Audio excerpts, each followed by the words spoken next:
وَإِذَا أَنْعَمْنَا عَلَى الْإِنسَانِ أَعْرَضَ وَنَأَىٰ بِجَانِبِهِ، جب ہم انسان کے اوپر اپنی نعمتوں کی بارش کرتے ہیں تو اعرض، کچھ ایسے انسان ہیں کہ اس میں سے اللہ کے کچھ بندے تو ہمیشہ رہے ہیں اور رہا کریں گے، ہر قوموں میں رہے ہیں، لیکن اکثر انسان ایسے ہوتے ہیں کہ اللہ تعالیٰ جب اپنی نعمتوں کی بارش ان پر کرتا ہے اعرض، اللہ سے پھر وہ منہ پھیر لیتے ہیں، ونأىٰ بجانبہ، اپنا پہلو دور کر لیتے ہیں اللہ کی عبادت اور اللہ تعالیٰ کی بندگی سے۔ وَإِذَا مَسَّهُ الشَّرُّ، اور جب ان کو تکلیف پہنچتی ہے، فَذُو دُعَاءٍ عَرِيضٍ، تو بڑی لمبی لمبی دعائیں کرتے ہیں۔ کچھ لوگ تو مایوس ہو جاتے ہیں اور کچھ لوگ بڑی لمبی لمبی دعائیں کرتے ہیں کہ اللہ تعالیٰ تو ہمیں معاف کر دے، اللہ تعالیٰ ہم سے مصیبت ٹال دے، لیکن مصیبت اس میں کوئی شک نہیں، اللہ تعالیٰ ٹالتا ہے، کوئی بھی ہو۔ أَفَمَن يُجِيبُ الْمُضْطَرَّ، علماء تفسیر لکھتے ہیں کہ مضطر کے معنی مصیبت ضر میں مبتلا آدمی کی دعا کو کون قبول کرتا ہے؟ کافر بھی ہو لیکن اللہ تعالیٰ اس کی دعا کو قبول کرتا ہے۔ مصیبت پڑے جب اللہ کی طرف رجوع کرتا ہے، اللہ سے مانگتا ہے، روتا ہے، گاتا ہے، تو اللہ تعالیٰ پھر اس کی دعا کو قبول کرتے ہیں۔ تو اللہ تعالیٰ نے فرمایا کہ کچھ لوگ ایسے ہوتے ہیں کہ جب ان پر ایمان ہم اپنا انعام کرتے ہیں تو ہم سے دور ہو جاتے ہیں، نأىٰ بجانبہ، اپنا پہلو لے کر کے دور ہو جاتے ہیں۔ وَإِذَا مَسَّهُ الشَّرُّ، اور جب ان کو تکلیف پہنچتی ہے، فَذُو دُعَاءٍ عَرِيضٍ، تو بڑی لمبی چوڑی دعائیں کرتے رہتے ہیں، اور پھر جب مصیبت ٹل گئی تو پھر اللہ تعالیٰ سے دور ہو جاتے ہیں۔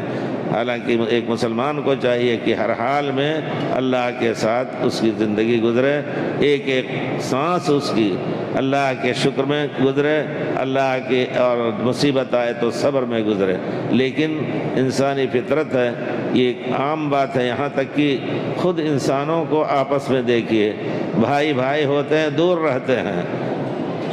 مہینوں سالوں پوچھنے کے حقدار نہیں ہوتے ہیں، لیکن جب کوئی مصیبت پڑتی ہے تو آ کر کے اپنے بھائی کے سر پہ پڑتے ہیں، کہتے ہیں ہماری مدد کرو، پڑوسی کے سر پہ پڑتے ہیں۔ یہ چیز شرعی نہیں ہے۔ ہر حالت میں انسان کو اپنے بھائیوں سے بھی ملتے ملاتے رہنا چاہیے۔ ہاں ضرورت پڑے تو ایک دوسرے کا حق ہے کہ ایک دوسرے کی مدد کرے۔ تو جب انسان کی فطرت ہی ہوئی، اللہ کے ساتھ بھی اسی سلوک کو اور اسی طریقے کو اختیار کرتا ہے یہ انسان۔ کچھ لوگ ایسے بھی ہوتے ہیں، تو اب ان کے بارے میں کیا حکم ہے؟ اللہ تعالیٰ فرماتے ہیں فَذُو دُعَاءٍ عَرِيضٍ، اللہ اپنی رحمت کر سکتا ہے بے شک، لیکن پھر اگر وہ اس سے اللہ تعالیٰ نے ان سے اگر مصیبت دور کیا، اللہ کے قریب نہ آئے، تو پھر اللہ تعالیٰ ان کو سخت عذاب میں مبتلا کرے گا، جیسا کہ اس سے پہلے کہا ہے وَلَنُذِيقَنَّهُم مِّنْ عَذَابٍ غَلِيظٍ، سخت عذاب میں ہم ان کو مبتلا کریں گے، دنیاوی عذاب بھی، آخرت کا عذاب بھی۔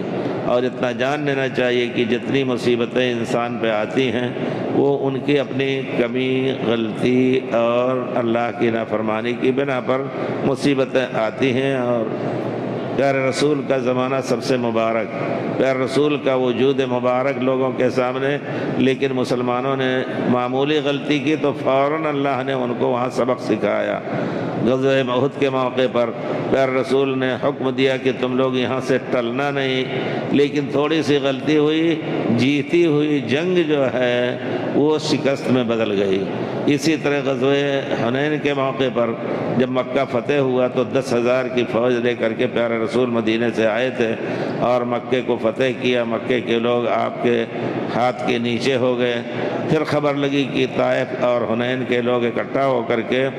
اور مکے پر چڑھائی کرنا چاہتے ہیں۔ اللہ نے پیارے رسول کو وحی کے ذریعے سے خبر دی، تو آپ نے لوگوں سے کہا چل کے نکلو۔ وہی جو کل کافر تھے آج پیارے رسول کے ساتھ نکل کر کے جا رہے ہیں طائف کی جنگ اور جہاد میں۔ وہاں تھوڑی سی غلطی، نیت کی غلطی ہوئی، سبحان اللہ۔ جیسا کہ حدیث شریف میں ہے، کہنے لگے کہ پہلے تو ہم نے جنگ بدر جیتا ہے 1000 کی مسلح فوج کے سامنے 313،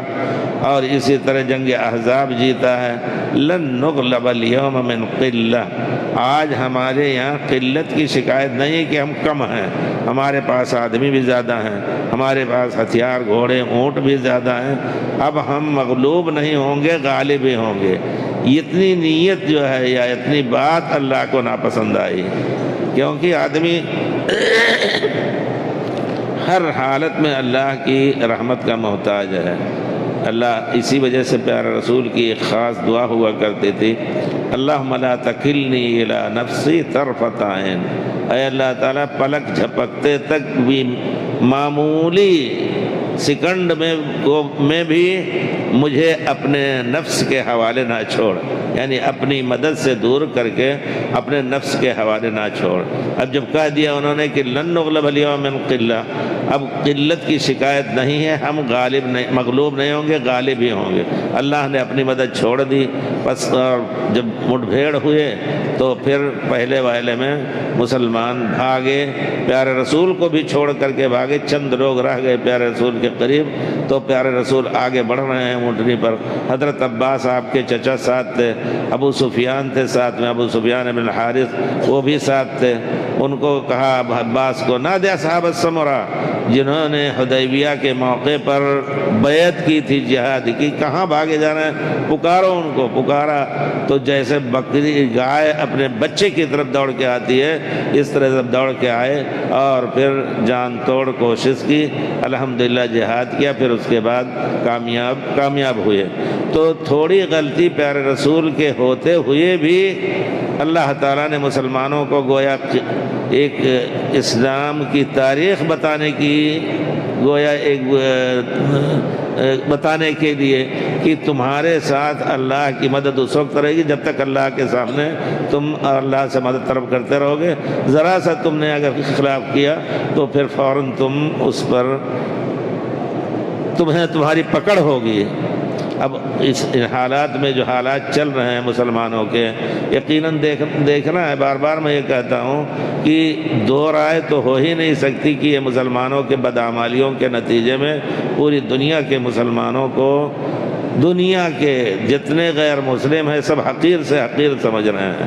اور موقع نکال کر کے ہر ایک مسلمانوں کو ستانا چاہتا ہے۔ چین میں ترکستانی مسلمانوں کو ستایا، اور پھر برما میں جتنے لوگوں کو قتل کیا، کیا کچھ کیا، سوریہ اور اردن اور لیبیا سب اپنی موت مر رہے ہیں، اللہ تعالیٰ ان کو زندہ کرے، اللہ تعالیٰ ان کو پائندہ کرے۔ اس وقت دیکھا ہندوستان نے کہ موقع اچھا ہے تو ایک ایسا غلط قدم اٹھایا کہ یقیناً ہم لوگ جو کہتے ہیں کہ جو لوگ آئے ہیں پرانے زمانے سے، جو خان ہیں اور ہیں وہ مغل تھے، یہ لوگ انہوں نے ہمارے اوپر حکومت کی ہے، یہ اصل باشندے نے ان کو نکال پھینک رہا ہے، ایک دم ایسے کھل کر کے کہتے ہیں۔ تو یہ سب چیزیں جو ہیں اپنے کرتوت کا نتیجہ ہے۔ آخر کیا وجہ ہے کہ ایک سکھ تھوڑی تعداد میں ہو کر کے ان کا ایک وزن ہے حکومت میں، اور ہم مسلمانوں کا وزن نہیں ہے، ہماری بدعمالیوں کی بنا پر ہم ایک دوسرے کو کافر کہہ رہے ہیں اور صحیح دین سے دور ہیں، اس میں کوئی شک نہیں۔ صحیح دین سے دوری کی بنا پر رات دن کی مصیبتوں میں ہم مبتلا ہیں۔ اب اس وقت جو مصیبت آئی ہے، اگر مسلمان اکٹھا ہو کر کے اللہ سے طلب کریں، توبہ استغفار کریں، تو انشاءاللہ یہ مصیبت بڑی آسانی سے ٹل سکتی ہے، کیونکہ اللہ تعالیٰ بہت ہی قادر ہے، دھنسا سکتا ہے ان کو ایک ہی بد دعا میں مسلمانوں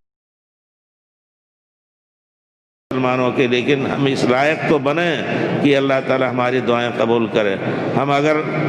مصیبتوں میں مبتلا ہوتے ہیں تو ہو سکتا ہے اس وقت بھی بہت سے لوگ جا کر کے دلی میں وہ اجمیری اور بزرگوں کا نام تو یاد نہیں ہے، ان کی قبروں پہ جا کر کے دعائیں مانگتے ہوں گے کہ مدد کیجیے۔ سبحان اللہ۔ اللہ کو چھوڑ کر کے ایسے لوگوں سے تعلق رکھنا چاہتے ہیں جو خود کس حالت میں ہیں، سب جانتے ہیں کہ وہ یقیناً ہماری مدد نہیں کر سکتے، لیکن کس طرح عقل اس کو قبول کرتی ہے، ایمان اور عقیدہ ان کے بارے میں یہ رکھا جاتا ہے کہ نہیں، یہ ہماری مدد ہر وقت آ کر کے کر سکتے ہیں۔ کہاں ہیں مسلمان مارے جا رہے ہیں، اور اتنے بزرگ پڑے ہوئے ہیں پورے ہندوستان کی سرزمین پہ، جن کے مزارات ہیں، جن کے آستانے ہیں، کہاں ہیں، کیوں نہیں مدد کر رہے ہیں؟ تو مسلمانوں کو سوچنا چاہیے کہ اب تو کم سے کم یہ سوچ لیں کہ ان کے ذریعے سے ہمیں مدد نہیں ملے گی، اللہ وحدہ لا شریک ہی سے مدد ملے گی، اور صحیح دین کو سیکھنے کی کوشش کریں۔ لیکن مسئلہ بڑا عجیب ہے، مسئلہ بڑا عجیب ہے، اس وقت بھی ایک دوسرے سے دور رہ کر کے اور ایک دوسرے کو کافر کہہ کر کے ان کو اپنی مسجدوں میں نہ آنے دو، اس وقت بھی چل رہا ہے یہ ہندوستان کے طول عرض میں۔ تو اللہ تعالیٰ مسلمانوں کی مدد کرے۔ اذا مسہ الشر فذو دعاء عریض، اس کے باوجود یقیناً اگر کافر بھی ہے، جیسا کہ علماء نے لکھا ہے، اگر وہ مصیبت میں مبتلا ہو کر کے اور اللہ سے دعا کرتا ہے تو اللہ تعالیٰ اس کی دعا کو قبول کرتا ہے اور ڈھیل دیتا ہے کہ ہو سکتا ہے، موقع دیتا ہے کہ ہو سکتا ہے اللہ کی طرف وہ رجوع ہو جائے۔ اسی طرح